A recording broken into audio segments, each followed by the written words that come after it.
শিক্ষাগুৰুসকল জনাই আছো এটা খুব গুৰুত্বপূৰ্ণ খবৰ যে শিক্ষা হেতু সম্পৰ্কীয় বিভিন্ন অভিযোগ আছিলে শিক্ষক শিক্ষয়িত্ৰীসকলৰ বা বিভিন্ন সংগঠনেও জনাই আছিল আৰু সেই কাৰণে অসম চৰকাৰে তাৰ সমাধানৰ কাৰণে এটা ব্যৱস্থা কৰিছে। তো মাননীয় অসমৰ শিক্ষামন্ত্ৰী দেৱে কি লিখিছে চাওক যে শিক্ষা হেতু এপ শিক্ষক অভিভাৱক আৰু নাগৰিকসকলে এপটোৰ সন্দৰ্ভত তেওঁলোকৰ সমস্যা অভিযোগ আৰু পৰামৰ্শ নৱগঠিত তিনিজনীয়া সমিতিৰ ওচৰত দাখিল কৰিব পাৰিব আৰু কেনেকৈ দাখিল কৰিব সেইটো তেওঁলোকে দিছে। এইটো চাব পাৰিছে শিক্ষাহেতু.assam.gov.in ৱেবছাইট নাইবা QR কোড স্কেন কৰি নাইবা শিক্ষাহেতু@gmail.com মেইলৰ জৰিয়তে তেওঁলোকে অভিযোগ দাখিল কৰিব পাৰিব আৰু ইয়াৰ সম্পৰ্কে এটা জাননীও প্ৰকাশ পাইছে, সেইটো চাব পাৰিব।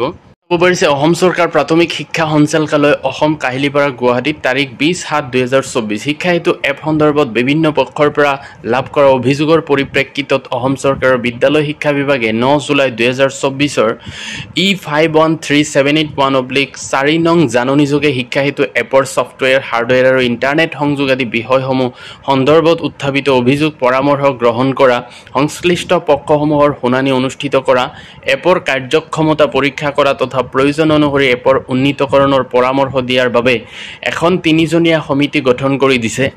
শিক্ষা হেতু এপ ব্যৱহাৰকাৰীসকল অৰ্থাৎ শিক্ষক সংগঠন শিক্ষক কৰ্মচাৰী আৰু সমগ্ৰ শিক্ষা অসমৰ বিষয়া কৰ্মচাৰীসকলে তলত দিয়া লিংক বা QR কোডত থকা ছাপোৰ্ট টিকেট সুবিধাৰ জৰিয়তে তেওঁলোকৰ অভিযোগ পৰামৰ্শ দাখিল কৰিব পাৰিব।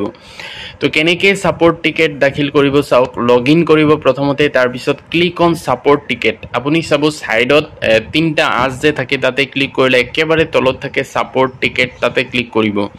এণ্টাৰ ডিটেইলছ অফ গ্ৰিভেন্স, তো আপোনাৰ যি অভিযোগ থাকে তাতে লিখিব।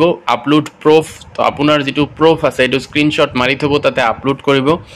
ক্লিক অন ৰেইজ টিকেট, তাৰপিছত ৰেইজ টিকেটত ক্লিক কৰিব, তাৰপিছত সেই কমপ্লেইনটো তালৈ গুচি যাব আৰু লিংকো দিয়া আছে চাব পাৰিছে shikshasetu.assam.gov.in বা এইটো QR কোড আছে এইটো স্কেন কৰি অভিযোগ দাখিল কৰিব পাৰিব। যিসকলে ওপৰত পদ্ধতিসমূহৰ জৰিয়তে অভিযোগ পৰামৰ্শ দাখিল কৰিবলৈ অসুবিধা পায় তেওঁলোকে তলত উল্লেখ কৰা ইমেইলৰ জৰিয়তে অভিযোগ পৰামৰ্শ দাখিল কৰিব পাৰিব shikshasetu.complaint@gmail.com।